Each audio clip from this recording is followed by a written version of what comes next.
Hi, Jumpy. Hi, there you are. Yeah, finally I found some time. I'm still reading the text. A lot of theses and things like that, but Tom is back now. Yeah. He has started working normally. Yeah. Well, he said he's still. A little bit weak or something. Yeah. Yes, I kind of told him that it's much better to study the stuff theoretically.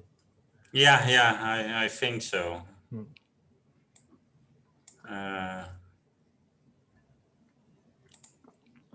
Let's see. Are we only? There's Lisa around, Dennis, Lorenzo. A lot of people is coming on.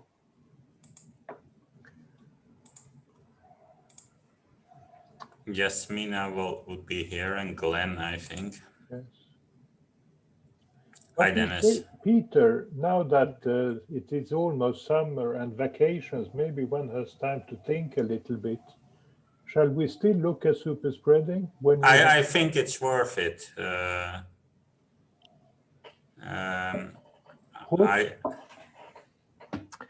Will do that. Yeah, I think we have the basis for it, but now I think it's a bit interesting to see how it impacts early estimates, perhaps. Oh yes, no, but in general, it's a good thing to try to sort out different kinds of hypotheses and different effects and whatever. We always have the next epidemic to think about. Yeah, exactly. Hello, everybody.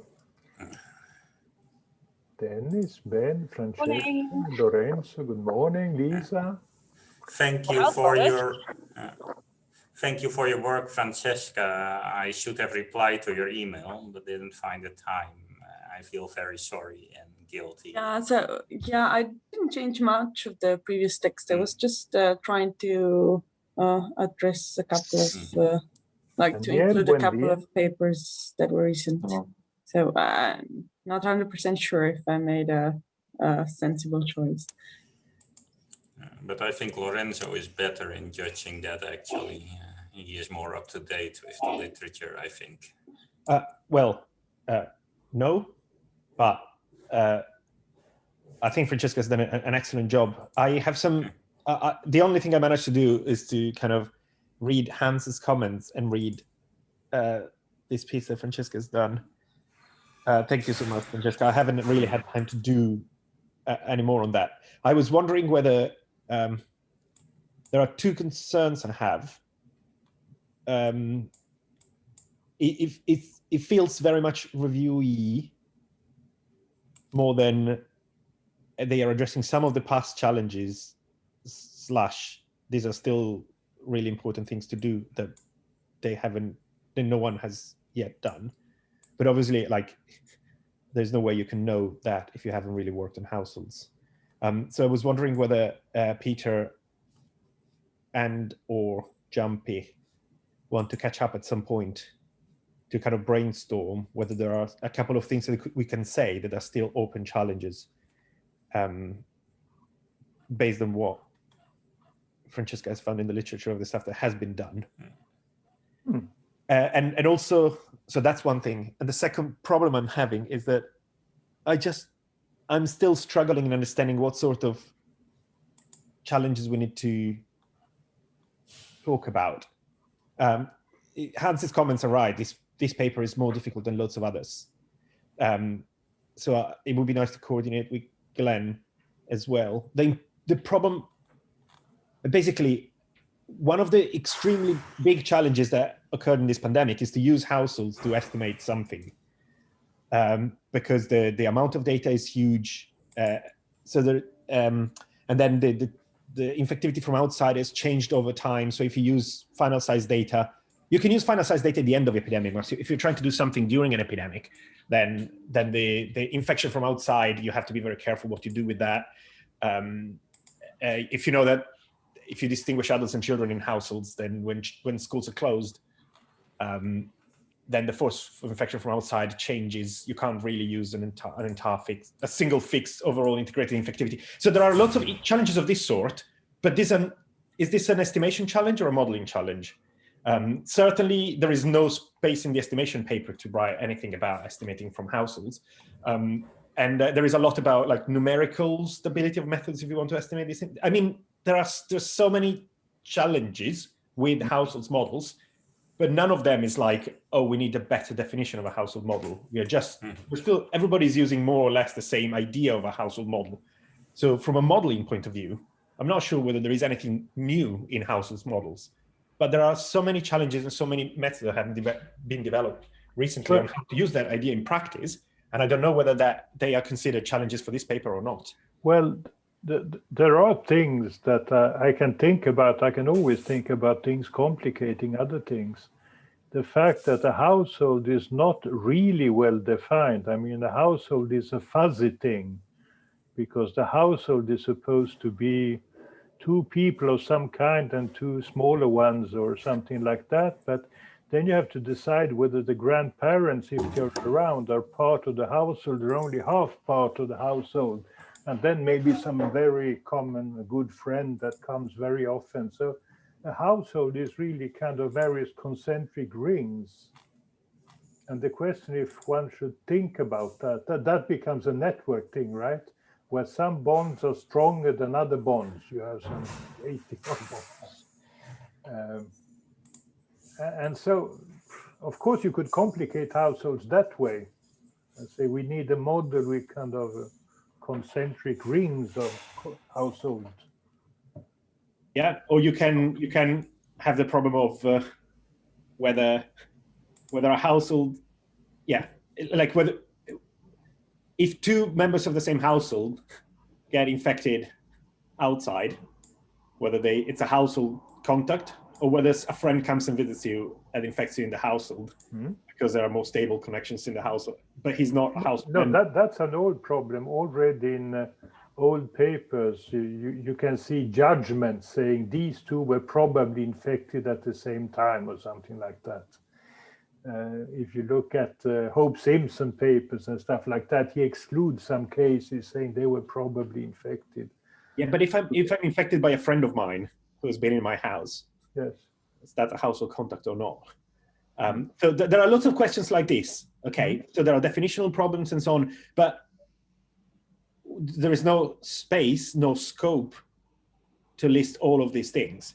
So my question is, what sort of I'm still a little bit confused about what sort of challenges I should raise, because there are challenges on estimation. There are challenges of whether we need to have 3 levels of mixing or whether, but then there are many papers that do household models with maybe with multiple levels of mixing household and neighborhoods and so on, but they are obviously like individual-based stochastic simulation. Is this an addition?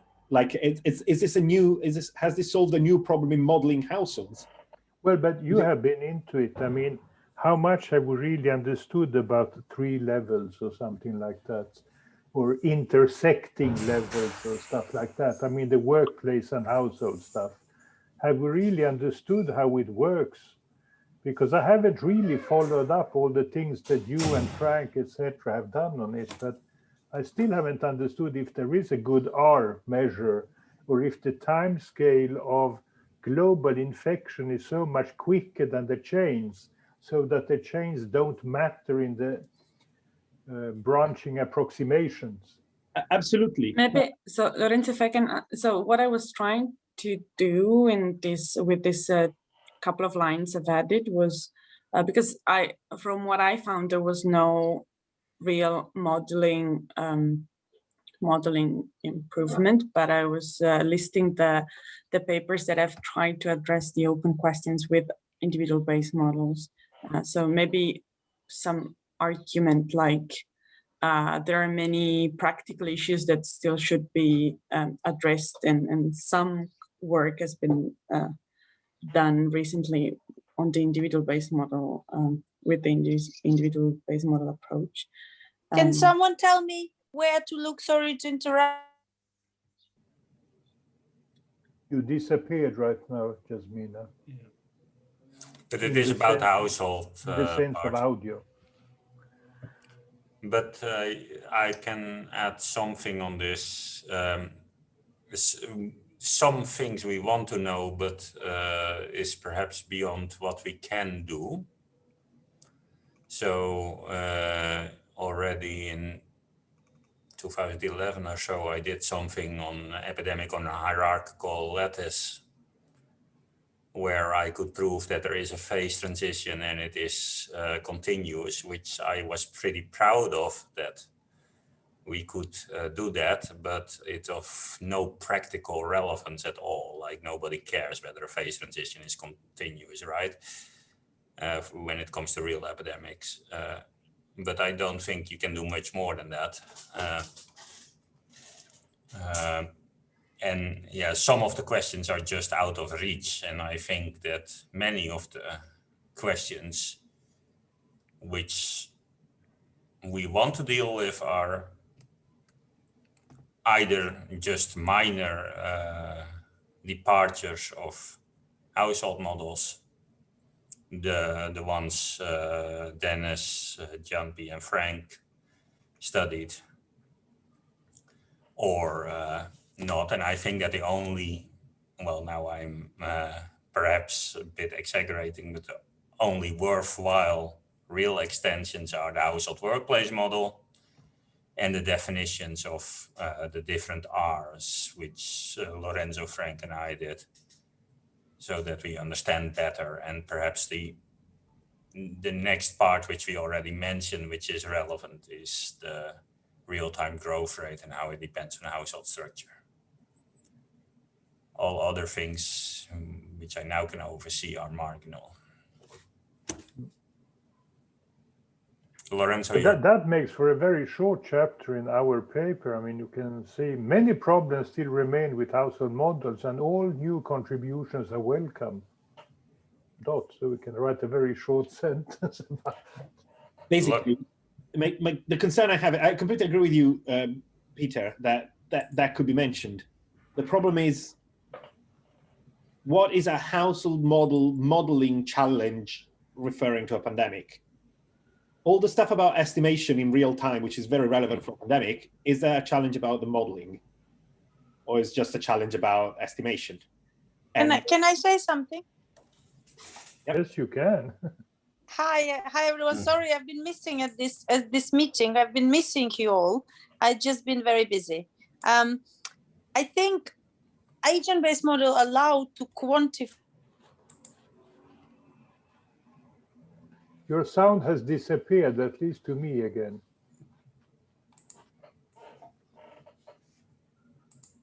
Yeah, she has an intermittent connection. Yeah, so I think so. The question really is: are we unnecessarily tying ourselves in knots, trying to think of things that are about model structure only, or can we also Wait, Jasmina is back. Maybe if you don't, I like to see you, but if you take away your video, maybe the sound will be more. Yes, thank you, Jan-P. Very nice. So we missed everything you said, Jasmine. I don't know if you were talking. Oh, I'm sorry, my internet it's been stormy here, and so the internet keeps dropping. Yeah. Okay, so in agent-based models, I think there is a value in having a way to quantify contribution from household transmission to other layers of society. And I have done this by looking at schools as a layer and how much they contribute to onwards transmission, but I haven't done it for households. Did you hear that? Yes, yes. And so, but you could do it if you wanted to. I haven't done it because other people took the household lead, people like Lorenzo and Thomas, etc. So I didn't do it, but you could in theory, and then you could contribute. You could look at, if you thought of it as a network, how much from this part of the network contributes to anywhere else, and how this changes with vaccination, how this changes with NPIs, etc. The problem I have with it, I agree, and it's partially what I've tried to do in a paper about the relative contribution of age and household structure a paper that I've been trying to write for 10 years, and finally I managed to submit at the beginning of 2020, just before the pandemic. It's the problem is that it's extremely question dependent. Like the contribution of households really very much depends on, for example, if your model has age and also age structure, and children are 10 times more susceptible than adults, then. Or how? I'm taking an example, Jasmina, Okay. just extreme example to Yeah. say that therefore certain households that are larger because they have more children contribute more to transmission. If instead everybody, adults and children, are equally susceptible, the contribution of households is different, even for the same transmission within households, because the age mixing is different, and the household impose some sort of age mixing, anti-assortative age mixing, because I have children and adults, and forced mixing between children and adults. So it's extremely question dependent. And in the context of an endemic situation is one thing. In the context of an epidemic, it's a completely different thing. But maybe we should note that, because what you just said is really important. And to me, what you just said sounds like modeling household models are just a subcase of a scenario analysis of a modeling analysis, right? If you're going to consider the contribution of a small size household versus a large size household on R at the onset of the epidemic, that's one scenario. At the end of the epidemic, i.e. the endemic state, that's a different scenario. Is this a modeling challenge though, or is this an intervention question, or is this an estimation problem? Well, maybe I'm just wondering. So you can tell me I'm wrong, but is the challenge that we understand household? Household model is a very is an abstraction of reality, and it kind of captures some elements of real pandemics, or real disease dynamics, but is the challenge, how we relate that knowledge to the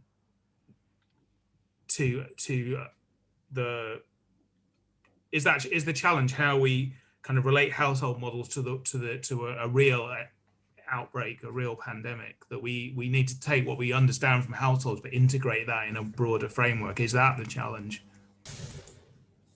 Isn't it a little bit broader? Because you're pointing out as households as one aspect of society. Isn't the challenge how to model contribution from different aspects from society?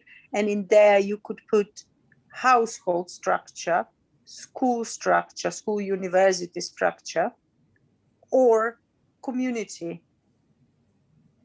I completely agree, Jasmina, but then it's such a vague thing. It's basically the problem. But that's a challenge. The vagueness of it makes it a challenge.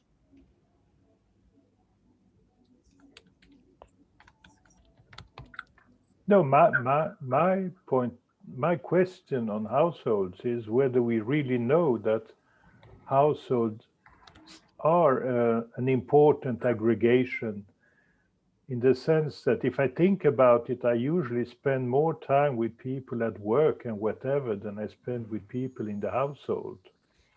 Yeah, but most of the time I sleep in the household. Yeah, but we have household workplace models. I think there is already some thinking about it. The framework is there. Also, and now I probably insult people, but that's because of the lack of knowledge.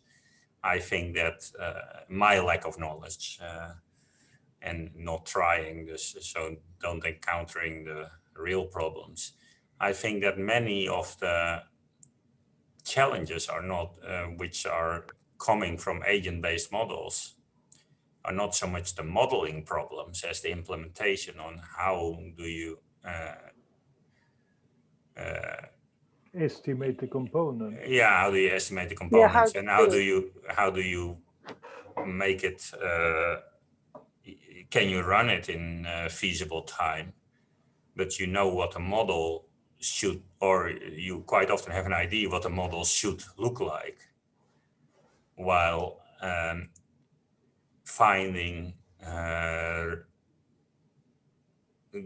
nice models to work with is a challenge. How to do computations there, finding a way to deal with real-time spread in a community where there are cliques, that starts to be understood now.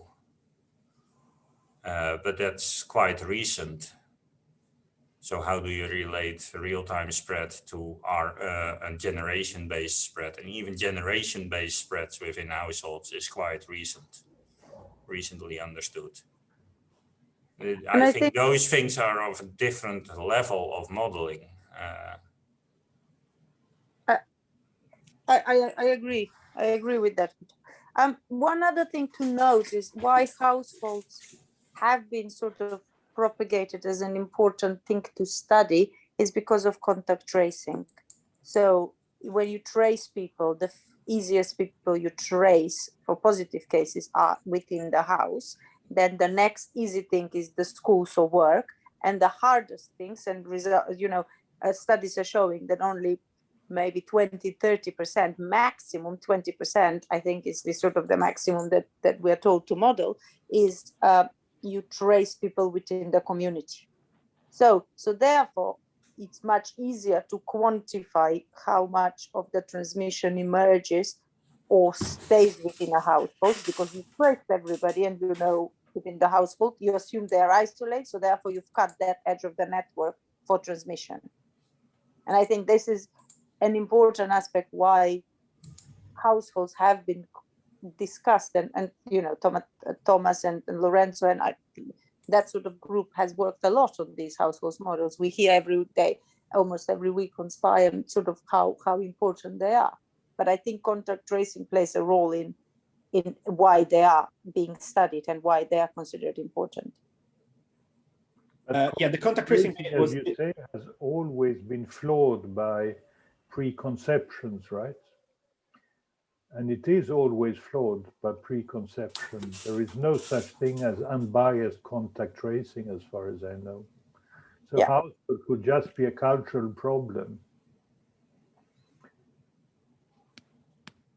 But of course, they are not. I mean, probably households play a role, as Peter says. Cliques are probably important in disease spreading or something like that. But exactly how much, I don't know. I remember the rule. I don't remember who said it. A third households, workplaces, and other. Yeah, Neil for flu. Does Neil for flu. I don't know if it's really founded on anything else than what is usually found or thought. No, founded on the fact that with those millions of parameters for microsimulation that he was running, he was finding that roughly in that context, that's what he sees. But obviously, that is a battle-defined concept because it changes over the pandemic. It changes in an infection that is more concentrated in certain age groups, then that doesn't hold anymore. Which goes back to the paper I mentioned. And it must be very disease dependent in the sense that, if I remember correctly, say tuberculosis apparently needed close contact for a long time, while influenza doesn't, and apparently not COVID either. So it depends if you're modeling tuberculosis or COVID. Yeah. Okay. I think we are stealing the meeting to talk on households. Jumpy, Peter. Yeah. Or whoever else really wants to join. Shall we have a small subgroup to work on this? Yeah. I don't know about your availability. I had no time up to now, and I'm assuming you haven't either. Otherwise, yeah, but I have a bit more time next week, so next week will be okay. Next week we do, yes. Okay. And Francesca perhaps can join after all the work she has done. Yeah, I don't think. Happy to. And if I can just say again to everyone, but especially to Glenn, that I'm not sure how much my work. So I'm a bit worried that I included too many references, that it becomes a review rather than a challenges paper. So yeah, that in my work. But yeah, I'm happy to join the household modeling. Yeah. Okay. Sorry, I don't think Francesca is the problem here. Just loop me in the email. And then to outweigh the Italian majority will speak Dutch so that we kind of balance things. Yeah. Are Okay. you going to talk in Italian? No, Peter is we're gonna You speak. don't know how my secret Italian is. No, I don't know. And the other problem is that all the references that Francesca has pointed to are all valuable. So she's concerned about putting too many references and it looks more like a review, but it's actually all those references are, I think, quite important. I mean, one thing I would say is that we probably want to bias towards new, references since 2015. But yeah, that's what. That's the problem, because she found them and they're useful. Yeah. And I also think that the reviewer will not object to many references as long as they are relevant. I mean, reviewers or editors mostly object to text as such, not to the number of references. Okay, let's then talk about general things. Glenn? Maybe we should talk about the policy stuff, because I think that I agree with somebody was commenting that it needs to be either taken away or shortened and a point just made around it. Yeah, so I think.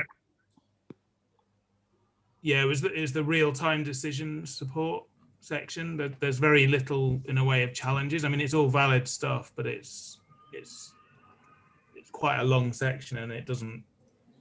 Yeah. I think the main. So why is it important to have it there? It's because what has happened with this pandemic more than others is that it's really propelled modeling into sort of a popularization culture, and in a way that you sort of do modeling to guide, inform, support decision making.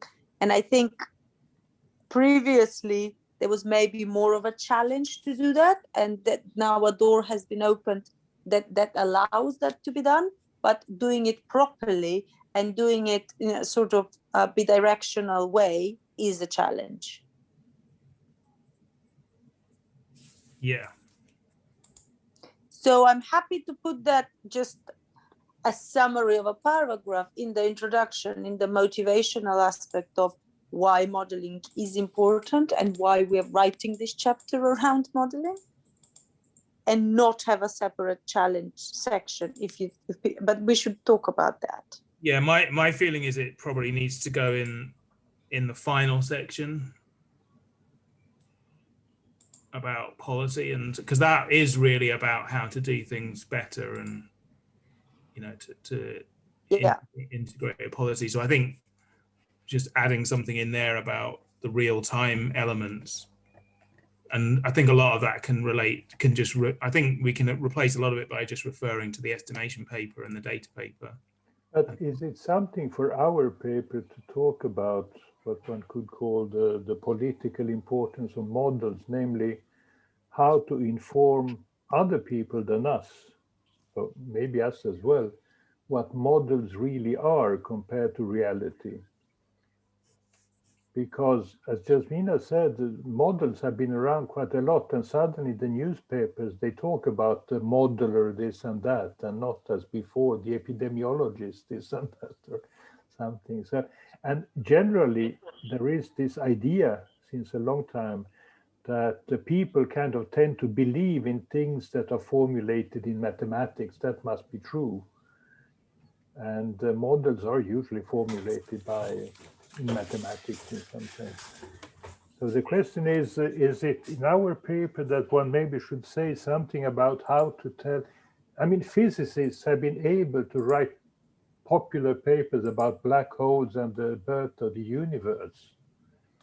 But have we explained to people what models can do and what kind of truth there is in model results? I mean, you could say cynically that if people lived in black holes, then people would have a lot more opinions about black holes than they currently do. Oh yes, presumably. Or even more if they near them would be a life of interest. But I don't know. Do we have to say something about? I mean, I kind of agree with Jasmina that I think. Well, I'm happy to add extra things to the introduction, but I think certainly some of those points are covered in the introduction in a brief way. and I think maybe that's enough there. Yes. But I'm happy for people to go back through the introduction and see whether there's any points that are missing. I do think these are important points, but when I read through the paper last week, I kind of felt that, at least in a brief sense, we cover these things in the introduction, and then we come back and have a very long discussion on section 6.4. And if we feel that's really important, we can keep it in. It was just that it seemed to me an obvious place to lose quite, about 1,000 words. Yeah, and Glenn, if I went so the kind of one aspect where we could maybe add a sentence or two is in the paragraph starting during pandemics such as COVID-19. Much of the interest is in difficult questions that cannot be answered empirically and for which insufficient information is available, yes, etc. And so we could add here the importance of model. We could just add, I can draft a sentence or two, and then you can look over it if you want. Yeah, that'd be great. I think that's the section where it should, in the introduction, where it should go. While we are at that section, can I just ask what is, I don't know who wrote this, but maybe can explain to me, what does low dimensional models mean? Okay, the thing was that we originally said complex models. Hans really did not like that, and I can't remember whether he suggested low dimensional or someone else. But which dimension does it refer to? Me I've never heard this expression. Well, I guess it means low dimension in terms of the state space. I mean, not parameter space. That is comparable, right? Probably both, but I mean, I think one of Hans's points seemed to be that models could be simple but still have lots of parameters, which I didn't quite follow. I think I don't really get that. Yeah, I didn't either, but I was just trying to sidestep that question. Typically, parameters increase as the square of states, right? Yes. That's what. But just the word dimension can be interpreted in many ways. I think if we keep low dimensional models, then I suggest we put a star and a footnote describing what we mean by that. What do we replace it with then? If we're not allowed to use the word simple. Okay. I mean, that's what we had before was simple, which I was kind of, broadly speaking, happy with. But I mean, I suppose Hans's point is that, the word simple or simplicity. But I would actually argue with Hans and say that a simple model is an ODE of 3 equations with 6 parameters or something, 5 parameters, and then and 3 variables, and then everything apart from that is increasing in complexity. Yes, but for example, you can have a time-sense infection model with waning immunity, and if you get with something that Francesca's working on at the moment, and if you get infected, depending on where you are, you jump to your infectivity depends on how your immunity level is when you get reinfected again.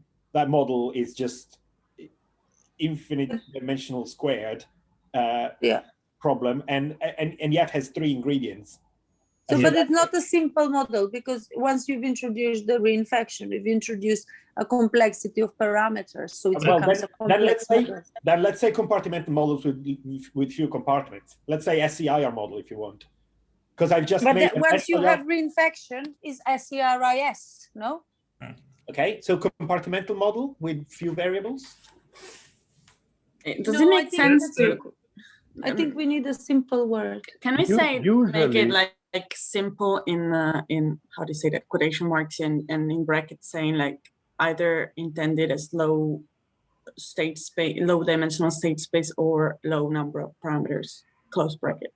But usually, if one cannot agree on an adjective, the best thing is to just delete it. Yeah, but models is a bit too broad, I think. Yes. Yeah. Now, but it is a relevant question. Does the sentence need an adjective meaning simple but being different? Is that what the sentence needs? Yes. Think relatively straightforward to analyze. That's not just one word, but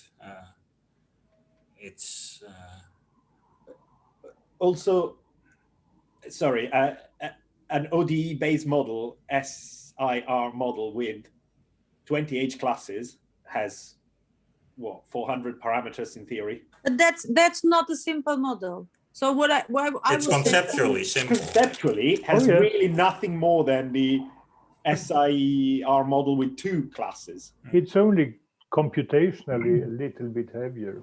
yeah. So but There's I also think that- there's also the question of, I guess, the word simplicity. You know, you can have like Yeah. Yeah, I can give one example math. from network epidemics on. Oh, sorry. From epidemics on networks, you can say that or on relatively simple networks like the Edders-Renyi network, perhaps, you can say that the SIR model is simple, while the SIS model is infinitely more complex. Yeah. complex, while you have one state less. Well, it seems you have one state less, but in fact you have you cannot aggregate anymore. So I mean, we could just call it uncomplicated and complicated model, but then it's again a new definition. I think just uncomplicated is less simple than simple and equally ambiguous, I would have said.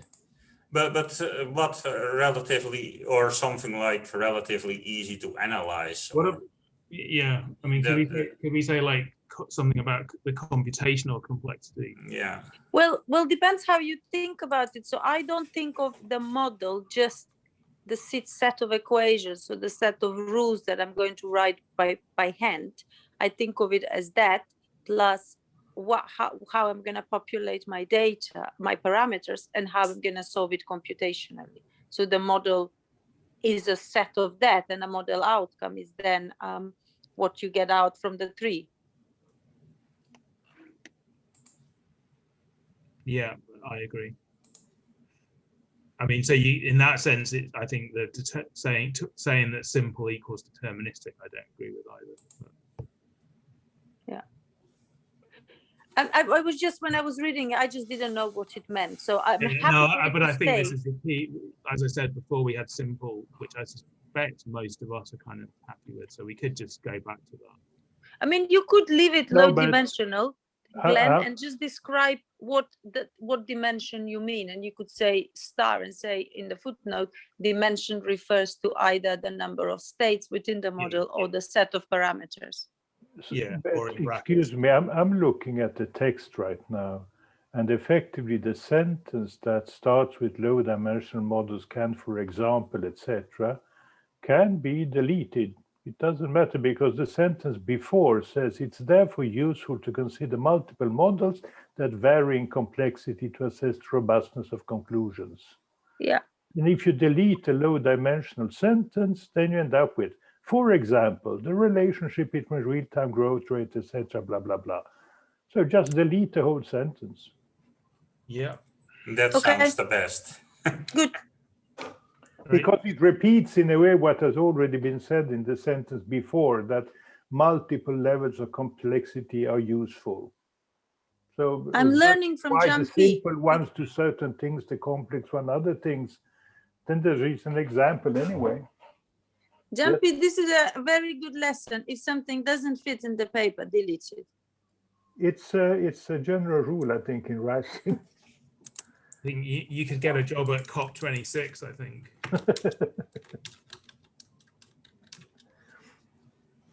Okay, great. Because the thing flows anyway. I mean, from the general sentence, you say, for example, and then an interesting example comes up, and that's it.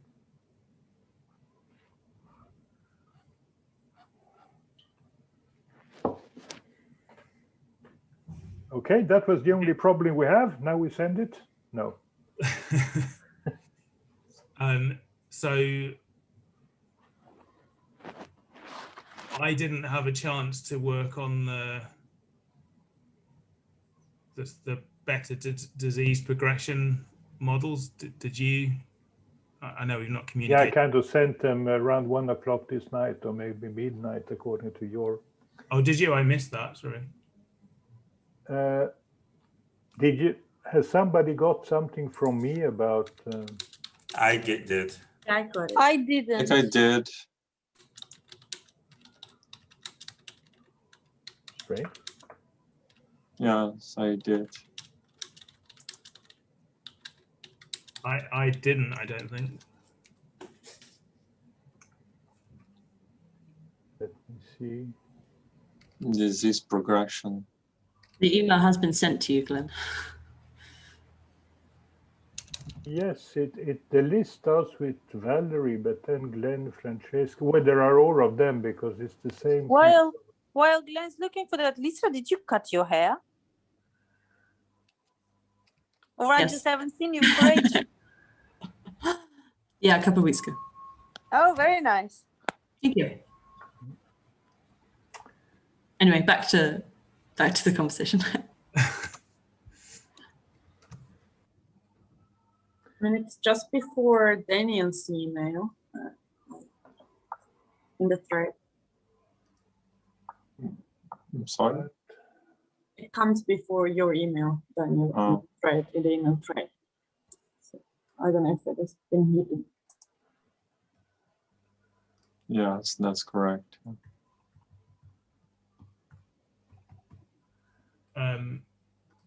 What time do people get? No, but Anyway, do you think you could just resend it to me, Jampi? I just did, I Glenn. have just Right, thank you. resent it. I have just resent it to you. The only strange thing is that I sent it from a Gmail address because my institutional one didn't work for some reason. Okay, maybe that's why. It had gone also, it hadn't gone in my inbox, but I found it in the sort of clutter folder. Yes? I mean, I didn't make that decision of the No, no. algorithm of the I wonder Outlook. if it depends on the Gmail sender. Oh, strange.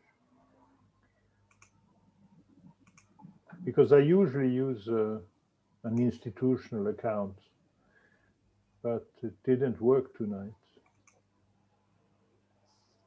Did you get it now, Glenn? I've got it now. Yeah, thanks. Yeah, sorry about that. I don't know. It's No, probably no, in no. my spam folder somewhere, but I Yes. haven't spotted it. No, these artificial intelligence agents are quite clever sometimes. They must have read my contribution.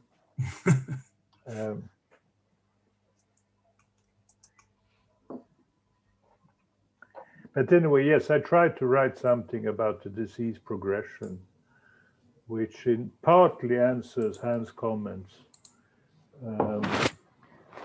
Not completely, I kind of twisted the argument a little bit sideways, talking about the fact that people and interest are going towards more continuous descriptions of disease states, like infectivity profiles. Yeah. So why not try to do that with other things like symptoms and immunity, and interweave this into a new continuous description instead of always having compartments, etc.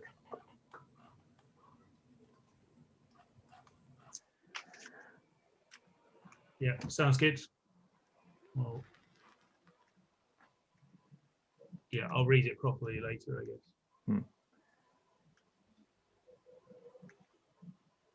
Did anyone else have comments on that if they read it? I was just wondering if adding a reference, it came to my mind that there is a reference from 2015, I think, for continuous immunity indeed and boosting. It's from Maria Victoria Barbarossa and Tergueiros. And I don't know if that may be an interesting advance in modeling with continuous variables, continuous states or individual states. Maybe I'll circulate that and someone can judge. Yeah, that'd be great. No, I guess the problem is now we have, don't remember how many, 4 or 5 or 6 new pieces, or at least modified pieces, then we should put them all in and together and clean Yeah, up. sorry, the I didn't menu. have a chance to do it before this morning. But No, but can we help? I mean, because you always have the hard task of putting new things together and clean it up, and the question is, when should we stop fiddling? As far as you now believe, have we tried to answer most of Hans' comments? I think so. The big ones, at least. Yeah, I think we have. I mean, I suppose how convincing is another question, but we've tried at least, and we now have more references between 2015 and 2020, which I think helps.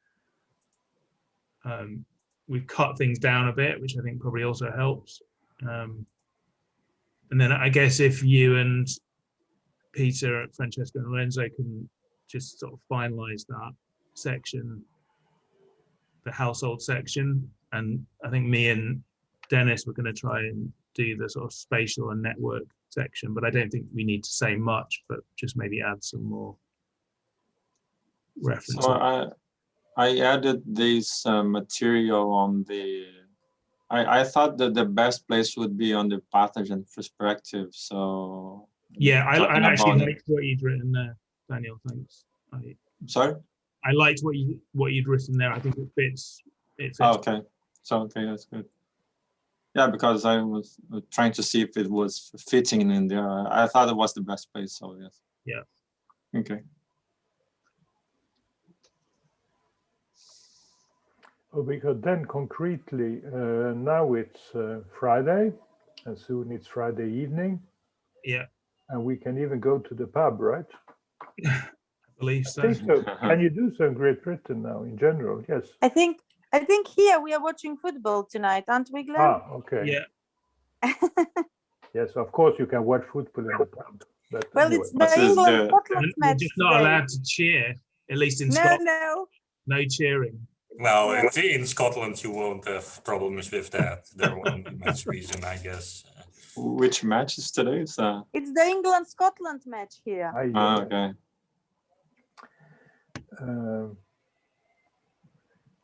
Yeah, the future of the union probably depends on the outcome, but I don't know what.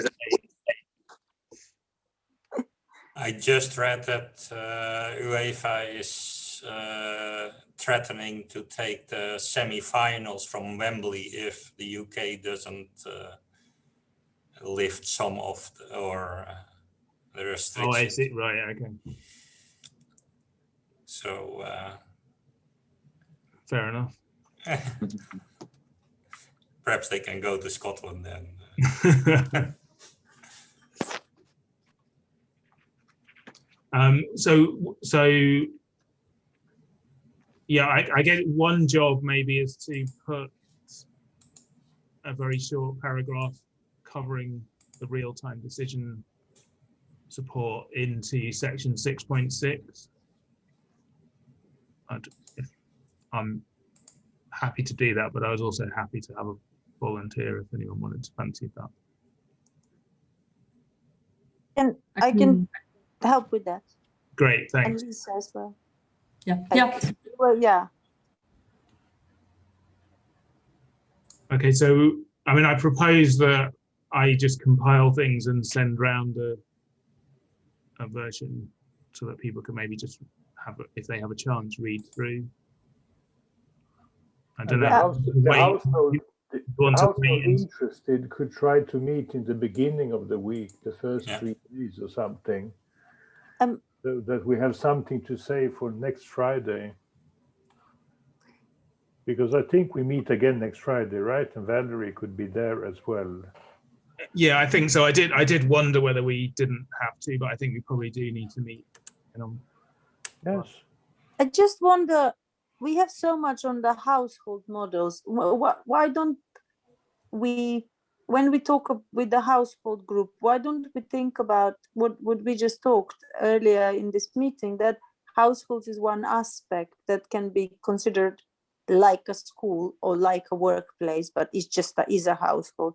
And maybe there is a challenge around using what we know about households models to other layers of society. I know that this is like a big change, so I'm suggesting the title gets changed here about different layers of society modeling and learning from the household modeling and schools modeling, maybe.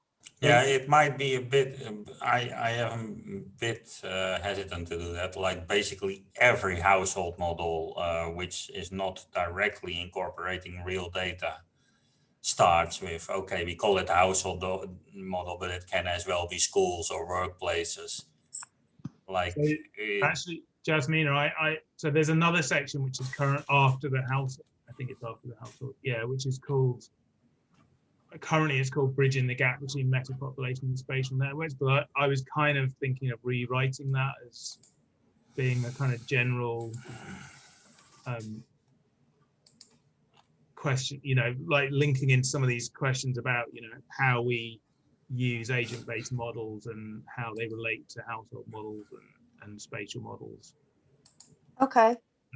But okay, I just. But maybe I can share that with you guys. Yeah. If there's any overlap, but I'm stopping teaching this week, so I will have at least that off my desk after the end of today. Okay. I mean, I'm okay because I know that there are so many experts on households in this paper, but it just calling it household models. I know what you mean. What Peter said is where I'm going, because it's just, you know, a cluster within the network that is a house that we're looking at, right? Yeah.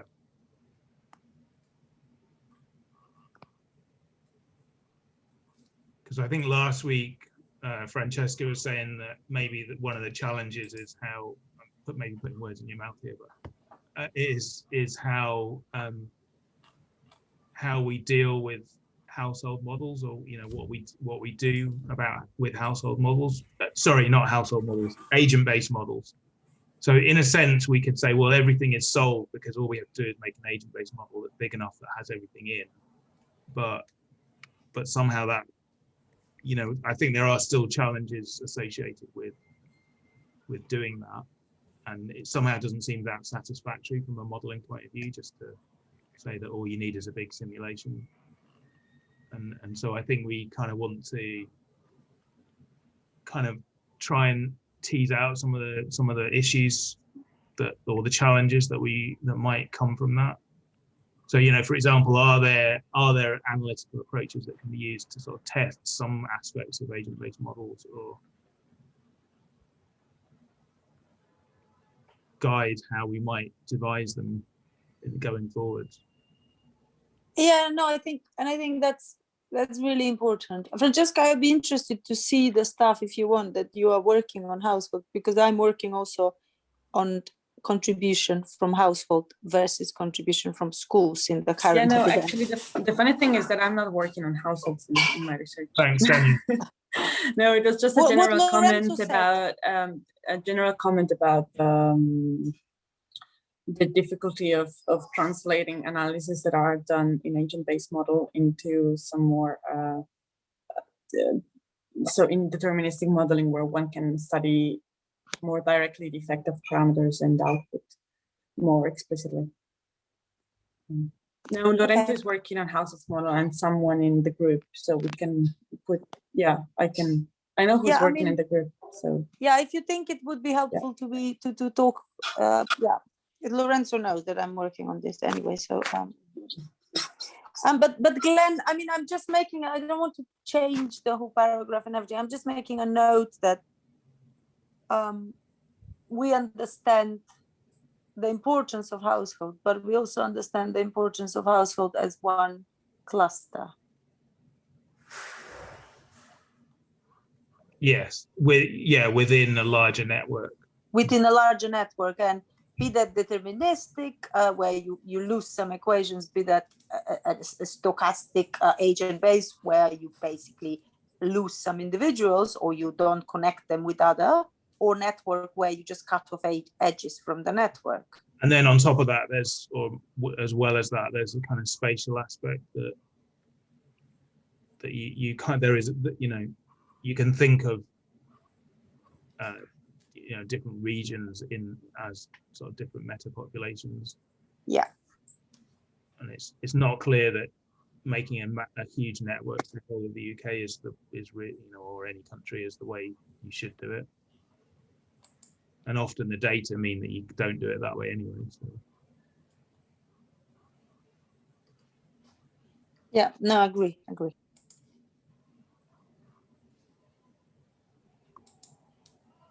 Okay, I'm gonna have to go, unless I'm needed.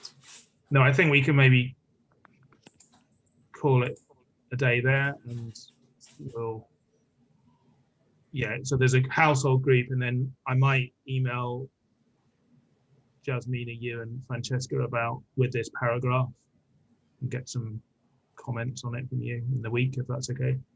Yeah, if possible after Wednesday for me. Yeah, okay. Jan P, can you gather the people, set a date for that? Yes, I'll do that. Tomorrow morning, I'll send out an email to, I guess, you, Lorenzo, Francesca. Jasmine is interested in households? Well, I'm only interested because I'm looking with my agent-based model at the moment. I'm chopping it up and thinking, what is if we come to an endemic state, what would be the contribution from households versus from other parts of society? I was more thinking whether an agent-based model with all its possible links is really worse than a 3-level model. Because I guess that the 3-level model is qualitatively different from the 2-level model. Yeah. In the sense that households and general contacts is a simple structure. But 3-level seems to be much worse. Well, there are the household workplace models. Yes. But I mean, it's worse in understanding exactly what happens in it, but maybe I'm just ignorant. No, I think the household workplace models are now pretty well understood, but they have their clear shortcomings that households and workplaces are. They have to be independent, right? Or... And workplaces, are schools considered within workplaces? Yeah, you can. That's basically the same idea. And universities? Yeah, it's all names or labels you give to the groups are perfectly. So what do you consider community then? Because, you know, a coffee shop is also a workplace. Basically everything which is a partition of the population. But in fact, does anything change if you have a 4-level model then compared to 3-level? Well, so it depends on so in my case, in an agent-based model, you don't just define the layers, you quantify the average or the per age contacts within a layer. So a school is different to university because different age people go there as a majority, and the contacts is different, number of contacts is different, and a community workplace is different if it has smaller number of contacts but more regularly, or larger number of contacts but less regularly. I see the point, and that's all goes into the heterogeneity of the households or the workplaces, whatever you want, if you want to attach those things.